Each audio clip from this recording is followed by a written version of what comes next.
IT job కోసం చూస్తున్నారా? ఐటీలో కెరియర్ బిల్డ్ చేసుకోవాలనుకుంటున్నారా? అయితే సమాధానం కోడింగ్ ట్యూటర్. మధు, చిన్నప్పుడు నేను ఒక్కనే కష్టపడుతున్నానని, నాకు సాయంగా ఉండాలని చదువు అవ్వలేదన్న వంకతో చదువు మానేశావు. ఇప్పుడు నీ తమ్ముళ్ళిద్దరూ అభివృద్ధిలోకి వచ్చారు. మరుదులిద్దరికీ మంచి ఉద్యోగాలు వచ్చాయి. తన భర్త మాత్రం అలాగే ఉన్నాడని నీ భార్య బాధపడదు. చూడు మధు, చదువుకున్నోళ్లే వృద్ధిలోకి రావాలని ఏమీ లేదు. కృషి పట్టుదల ఉంటే ఎవరైనా ఏదైనా సాధించవచ్చు. నీకు తెలివితేటలున్నాయి. నువ్వు తలుచుకుంటే కానిదంటూ ఏదీ లేదు. పైగా నీకు సాయిగా మేమందరం ఉన్నాం.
బాబురా, నమస్కారం అండి.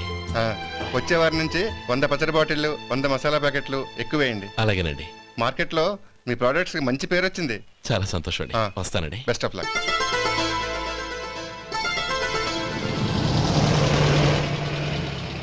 ఆ బాక్స్ లోపల పెట్టవా? అలాగే సార్. ఇక మీద మీ ఆర్డర్లు సగం వేయండి, సరిపోతుంది. అదేంటండి? మీ పచ్చళ్ళు అమ్ముడుపోక చాలా స్టాక్ అలాగే ఉండిపోయింది. ఇప్పుడు అందరూ రుచి పచ్చళ్ళు, రుచి మసాలానే అడుగుతున్నారు. మా నల్లుడి గురించి తక్కువగా అంచనా వేశారు కదా, ఇప్పుడేమంటారు? ఎలాగైతేనే అతను వృద్ధిలోకి వస్తే చాలు. వాళ్ళు బాగుంటే నాకు సంతోషమేగా. ఎవడ్రా వాడు? ఇన్నాళ్ళుగా వ్యాపారం చేస్తున్నాను, నిన్నగాక మొన్న వచ్చినోడు వాడు నాకు పోటీయా? వాణ్ణి పెరగనివ్వకూడదు. వాణ్ణి ఇక్కడికి రప్పించండి, నేను మాట్లాడతాను.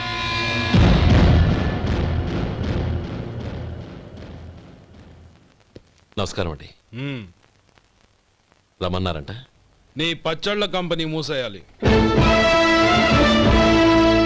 నీకెంత కావాలి? 5 లక్షలు ఇస్తాను. చాలా?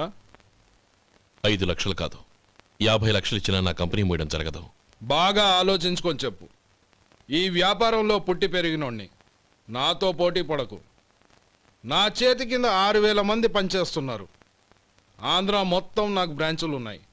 నేనే మార్కెటింగ్ చేయలేకపోతున్నాను. ఆఫ్టర్ ఆల్ ఒక కుటీర పరిశ్రమలా పెట్టుకొని నువ్వెలా మార్కెటింగ్ చేయగలవు? 6000 మంది వర్కర్స్ని పెట్టుకుని ఆంధ్ర మొత్తం బ్రాంచీలున్న మీరే నా కంపెనీ చూసి భయపడుతున్నారంటే నా సరుకులో నాణ్యత ఉందనేగా. ఆ నాణ్యత ఉన్నంత వరకు నాకెవరూ పోటీ కాదు. ఈ ప్రపంచంలో నేను ఎక్కడైనా మార్కెట్ చేయగలను. వస్తాను.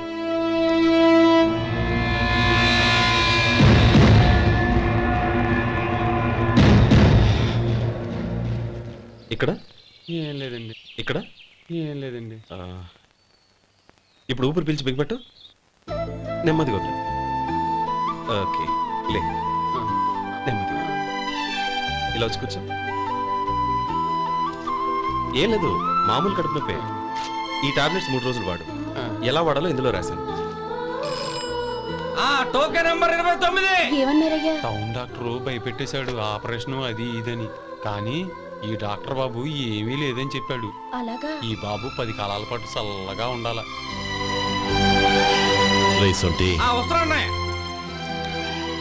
రే, భగవంతుడి దయ వల్ల తమ్ముడు హస్తవాసి మంచిదని అప్పుడే పేరొచ్చిందిరా. తమ్ముడిని దగ్గరుండి జాగ్రత్తగా చూసుకో. పని హడావుల్లో పడి వేళకి భోంచేయడము. అబ్బే అదే లేదన్నయ్య. 1 గంటకల్లా పేషెంట్ కట్టు, భోజనం పెట్టు. అది అలా జాగ్రత్తగా చూసుకో. నేను చూసుకుంటాను కదన్నయ్య, నువ్వు వెళ్ళు.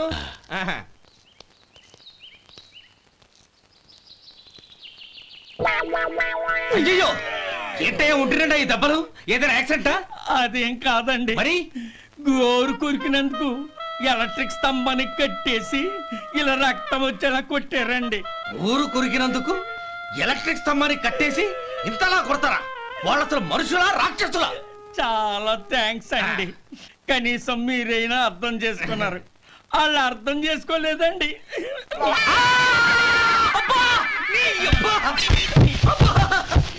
గోరు కొరకడం అంటే ఇదా? నిన్ను కొట్టడం కాదురా, నిలువురా నరికేయాలి. అబ్బా సెప్టిక్ అవుతుందో ఏమిటో. మన 2 ఊర్ల పొలిమేరలో ఉన్న ఈ మల్లికార్జున స్వామి వారి దేవాలయం జీర్ణదశలో ఉందన్న విషయం మీ అందరికీ తెలుసు. ఇన్నాళ్ళు మీ ఊరు వాళ్ళు పట్టించుకుంటారని మా ఊరి వాళ్ళు, మా ఊరి వాళ్ళు పట్టించుకుంటారని మీ ఊరి వాళ్ళు దీన్ని ఇలా వదిలేశారు. ఈ గుడి మీ ఊరికి ఎంత ముఖ్యమో మా ఊరికి అంతే ముఖ్యం. కాబట్టి మన ఇరు గ్రామ ప్రజలు కలిసి దాన్ని బాగు చేయించి కుంభాభిషేకం చేయించాలనే సదుద్దేశంతో ఒక కమిటీని ఏర్పాటు చేశాం. ఈ కమిటీలో 2 గ్రామాలకు సంబంధించిన ప్రముఖులు ఉన్నారు. కమిటీ ప్రెసిడెంట్గా ఎవరిని ఎన్నుకోవాలనే విషయంలో శ్రీ గోపాలరావు గారి పేరు, శ్రీ లక్ష్మీపతి గారి పేరు పరిశీలనలోకి వచ్చాయి. అందువలన మేమందరం బాగా ఆలోచించి తర్జన భర్జనలు చేసిన మీదట శ్రీ గోపాలరావు గారే అన్ని విధాలా ప్రెసిడెంట్ పదవికి అర్హులని ఈ కమిటీ నిర్ణయించడం జరిగింది.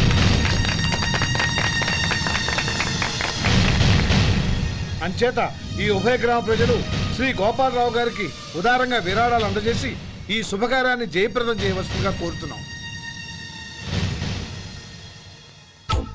ఏంటి ఇంకా రాలేదా? ఏంటయ్యా, టైం 10 అవుతోంది. బోర్డు మీద 10 గంటలను రాసుంది. మీ డాక్టర్ ఇంకా రాలేదు. అసలు మీ డాక్టర్ కి టైం సెన్స్, పంక్చువాలిటీ ఏమైనా ఉన్నాయా? ఇంతకీ మీరెవరండి? నేను డాక్టర్ అమ్మని. ఓహో, మీరు డాక్టరేనా? డాక్టర్ అంటే డాక్టర్ని కాదయ్యా, డాక్టర్ని చేసుకోబోయేదానని అర్థం. ఓహో, అవును, నువ్వెవరు? నేను ఇక్కడ టోకన్ ఇస్తూ ఉంటానులేండి. తప్పుకోవయ్యా.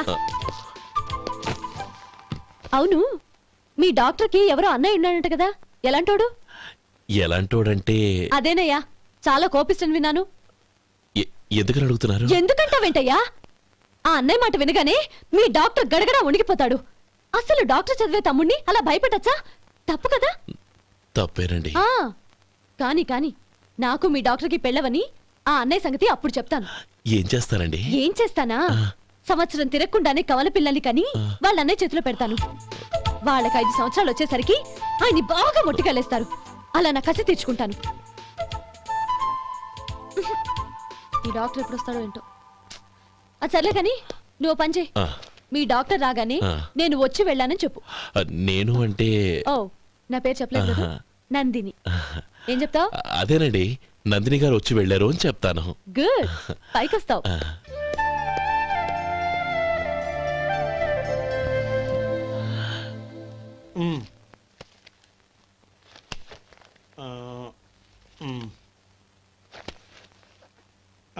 దీంతో మొత్తం 4,98,200 అయ్యాయి. పోతే నువ్వు ఇచ్చినంత ఇవ్వలేకపోయినా ఈ దైవకార్యానికి నా వంతు చందా 1800. దీంతో మొత్తం 5 లక్షలు పూర్తయ్యాయి. సరేరా, నేను ఈ డబ్బు తీసుకుని పట్నం వెళ్ళి బ్యాంక్ లో వేసి వస్తాను. అలాగే, నేను నీతో వద్దాం అనుకున్నాను రా, అనుకోకుండా సాయంత్రం ఇన్స్పెక్షన్ వచ్చింది. పర్వాలేదులే, వెళ్ళొస్తాను.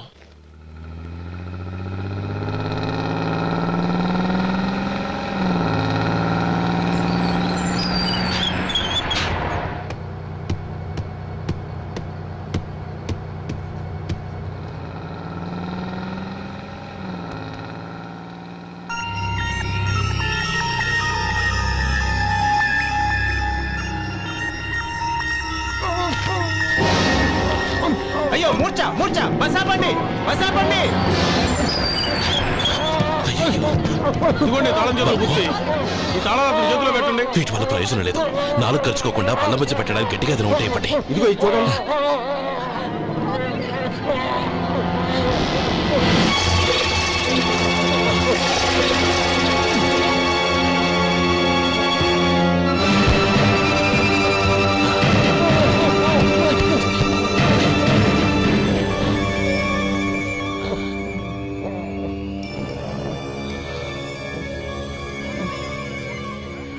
మీరు వెళ్ళి మీ సీట్లో కూర్చోండి. కొంచెం గాలాన్ని పట్టి.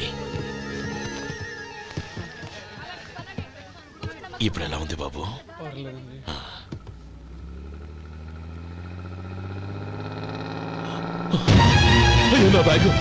నా బ్యాగ్ ఎవరైనా చూసారా? అందులో 5 లక్షలు ఉన్నాయి. నా బ్యాగ్ వెంటనే బస్ ఆపండి. ఎవరిని కింద దిగవద్దు. అందరినీ చెక్ చేయండి. నా అంచనా తప్పు కాలేదు. వాడి మంచితనమే వాడిని దెబ్బకొట్టింది. మన వాళ్ళని పంపించి గుడి తాలూకు డబ్బు కొట్టేశాడని పోలీస్ కంప్లైంట్ ఇవ్వండి. ఇప్పుడు ఆ స్టేషన్లో ఎస్ఐ వాడి తమ్ముడే. వాడే వెళ్ళి వాడి అన్నయ్యని అరెస్ట్ చేసి వీధుల్లో నడిపించుకు తీసుకురావాలి. అది నేను కళ్ళారా చూడాలి, మనసారా సంతోషించాలి. అయ్యా గోపాలం గారు, మీరు దేవస్థానం సొమ్ము దొంగిలించారని ఎవరో పోలీస్ కంప్లైంట్ ఇచ్చారంట. మిమ్మల్ని అరెస్ట్ చేయడానికి మీ తమ్ముడు గారు వస్తున్నారు.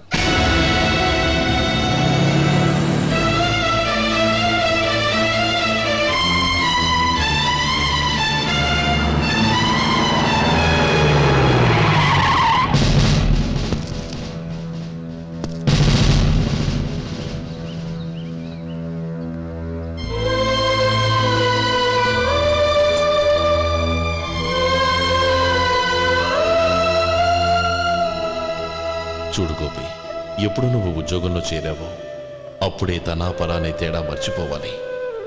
నేరం చేసిన వాడు నీ తమ్ముడైనా అన్నైనా సరే శిక్షించాల్సిన బాధ్యత నీది. అదే నువ్వు నీ ఉద్యోగానికి ఇచ్చే గౌరవం.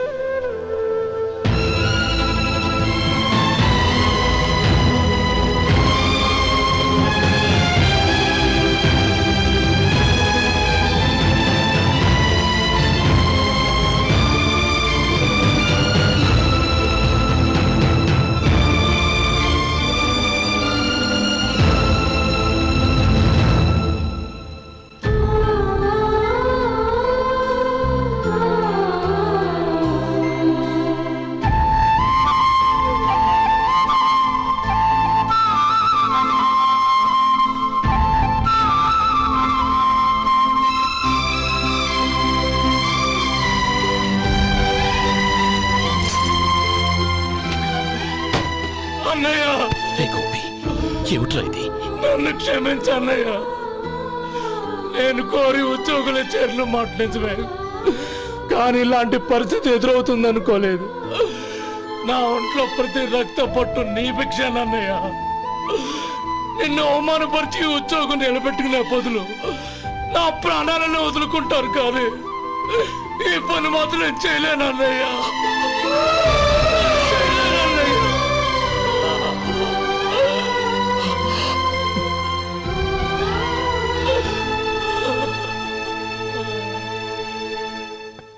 ఏరా, ఇన్నేళ్లు కష్టపడి సంపాదించిన ఉద్యోగానికి రాజీనామా చేస్తావా? కనీసం నీ పెళ్ళాం ఏమనుకుంటుందోనని ఆలోచించావా? ఇందులో అనుకోవడానికి ఏముంది మామగారు? ఎండనక వాననక కష్టపడి ఓ తండ్రి కంటే ఎక్కువగా ఈయన్ని పెంచి పెద్ద చేశారు బావగారు. అలాంటి దేవుణ్ణి అరెస్ట్ చేసే ఆ ఉద్యోగం ఈయనకు అవసరం లేదు.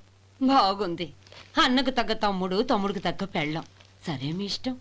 నానమ్మ, అన్నయ్యడి. నమస్కారం అండి. ఓ నువ్వా? రా కూర్చో. పర్వాలేదండి. ఏంటి ఇలా వచ్చావు? ఆ రోజు నా కంపెనీని మూసేయమన్నారు. ఇప్పుడు నేను మూసేయడానికి సిద్ధంగా ఉన్నాను. దానికి ప్రతిఫలంగా నాకు 5 లక్షలు కావాలి.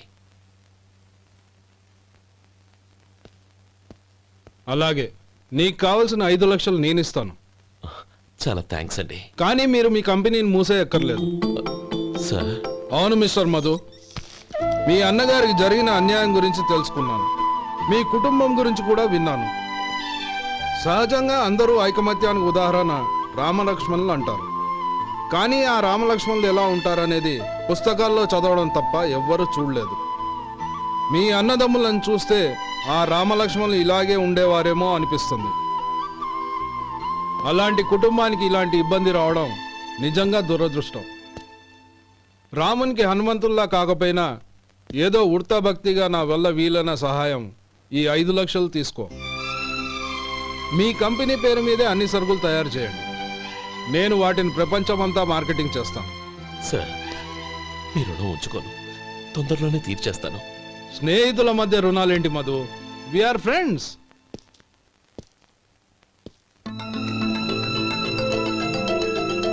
ఏంటే అక్కడ ఆగిపోయావు? రా. నువ్వు మీ అన్నయ్యని అరెస్ట్ చేయడానికి అట్టెళ్ళావు, ఆయన లొంగిపోవడానికి ఇటు వచ్చారు. అవును, యూనిఫామ్ చేత్తో పట్టుకొచ్చావేంటి? సార్, నేను రే, ఈ మాత్రం దానికే బెదిరిపోయి ఉద్యోగం వదులుకుంటావా? నువ్వు ఇలాంటివి ఎన్నో సమర్థవంతంగా ఎదుర్కోవాలి.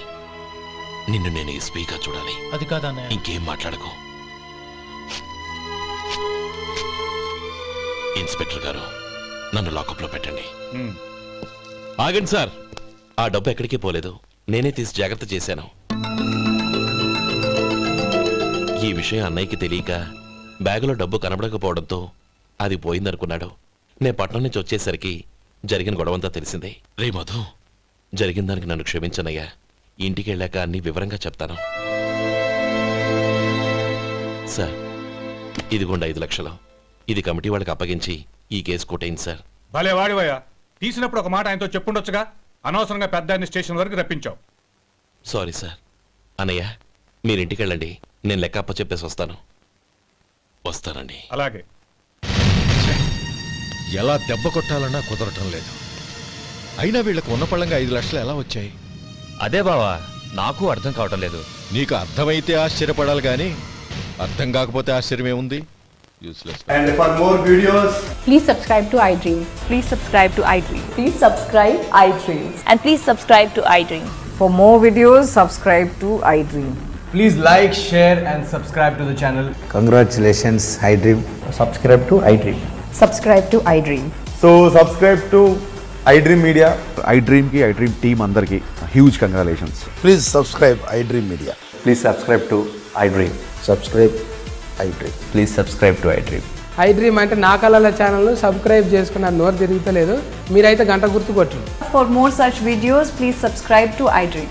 Subscribe to iDream. Please subscribe to iDream. Please subscribe iDream Media. Please do subscribe to iDream. Please subscribe to iDream Media. For best entertainment and information, please subscribe iDream. And don't forget to subscribe to iDream.